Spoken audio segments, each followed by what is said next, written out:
Tudo bem, professores? Estou aqui conforme prometido para atualizar vocês sobre as ocorrências novas, as atualizações a respeito do cancelamento do registro de diploma pela UNIG. Todo professor que está em torno dessa questão, mais de 65 mil cancelamentos de diplomas no Brasil. E a questão que veio à tona para nós aqui são diversas mensagens aqui no meu WhatsApp, todas perguntando o seguinte: essa nova decisão datada de dia 5 de novembro de 2021, de um recurso da UNIG, lá no Tribunal de Goiás, naquela ação civil coletiva que o Ministério Público moveu e que obteve uma liminar favorável, suspendendo o cancelamento. Então, todos os professores ficaram com registro ativo. O que ocorreu de novo? A UNIG perdeu o recurso? A pergunta é, e que chega para nós, a validação é definitiva? O que muda? Qual é o efeito dessa nova decisão, né? Então, bem rapidamente eu vou responder aqui para vocês, nesse nosso compromisso de vocês estarem sempre atualizados, sempre sabendo o que está ocorrendo. Em verdade, o que ocorreu não é definitivo, tá? Então vamos passar aqui diretamente para a decisão para vocês acompanharem juntamente comigo aqui. Vamos lá?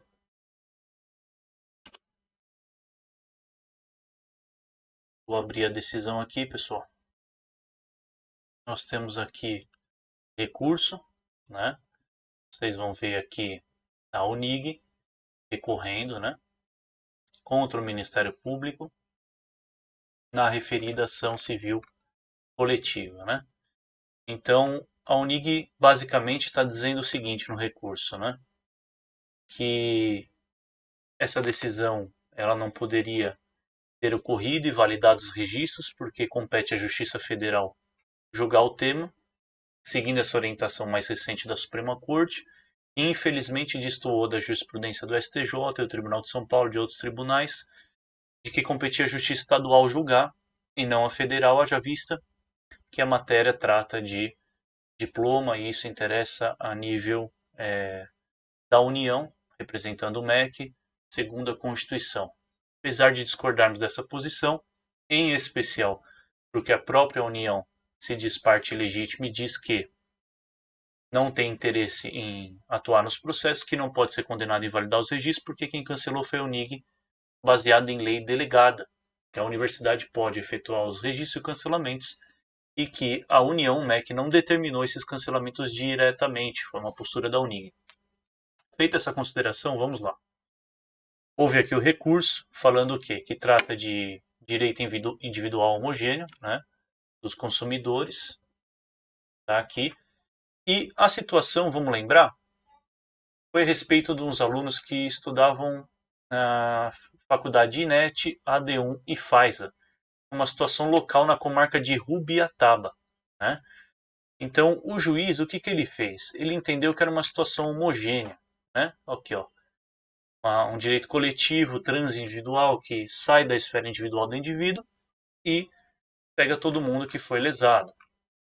Então, nós tivemos, como vocês sabem, um cancelamento que representa aí, vamos ver aqui, 65.173 professores, digo, pessoas, né, porque nem tudo aqui é pedagogia. E o que acontece? O tribunal manteve somente a liminar, pessoal, somente isso, tá? Por hora, só manteve a liminar. Então, está dizendo aqui que apesar da UNIG não ter sofrido descredenciamento, os registros todos foram cancelados e não teve um prévio processo administrativo que permitisse aos consumidores, pessoas lesadas com cancelamento, o contraditório para a defesa, se defender, né? Foram pegos de surpresa, como todos vocês bem sabem. Então, a UNIG fala aqui que compete, então, a Justiça Estadual. O Tribunal fala que compete à Justiça Estadual, a UNIG fala que compete à Justiça Federal. Né? Fica essa celeuma, esse problema, essa discussão. O Tribunal reconhece aqui, ó, que apesar de ter alegado a incompetência da Justiça Federal, né, nós tivemos aí a recente decisão da Suprema Corte, em repercussão geral, mandando ir para a Federal. Mas diz que a situação é complexa, que exige uma cautela para a tomada de um juízo de valor, ou seja, uma decisão com profundidade, né? E tem uma lesão incerta ou de difícil reparação a todo mundo que está envolvido nesse imbróglio, nesse problema. Por quê? Porque se volta a ficar tudo cancelado, os professores podem ser demitidos, podem cessar as designações de função, perder a evolução salarial, ter que devolver dinheiro, essa problemática toda. Então, por cautela, o tribunal manteve a liminar, né? Está valendo a liminar, os registros estão ativos, mas liminarmente não foi julgado nem esse recurso, nem ação em primeira instância. Esse recurso ainda vai ser julgado. Então aqui indefere só o efeito suspensivo, ou seja, impedir que a liminar prossiga com efeitos, ou seja, derrubar a liminar de imediato. Então vai julgar depois com contraditório. Então intimou aqui o Ministério Público para falar e depois vai julgar. Então vamos ter que aguardar. Por hora está valendo ainda, tá? A decisão. Foi só o desembargador relator, Dr. José Carlos de Oliveira, que proferiu a decisão e ainda o tribunal vai decidir pelo órgão colegiado, provavelmente 3 desembargadores vão decidir, tá? Por hora é o que a gente precisa falar para vocês. Prosseguimos nessa batalha, ainda nada é definitivo. Como o Supremo decidiu que compete à Justiça Federal, fica difícil sim essa decisão prosperar lá de Rubiataba, né? E validar tudo. E uma outra situação, pessoal, é que aqui, ó, vamos lá, a gente fala que é direito individual homogêneo. Mas a faculdade da INET, a D1 e FAISA, será que é a mesma situação de Falck, Alvorada Puso, Mozart T1, Faculdade Brasil, Dulcina de Moraes, etc? Será que é tudo igual? Será que todo mundo fez o curso em idêntica condição, com problemas idênticos, de não ter feito no polo, de extrapolar o número de vagas, de ter o curso, de não ter o curso regular? Então me parece que seja um pouco estranha essa situação de comparar tudo como homogêneo. Então, temos aí algumas questões para superar. Se eu fosse apostar aqui na questão técnica jurídica, eu acredito que essa decisão de Rubiataba ela vai acabar caindo.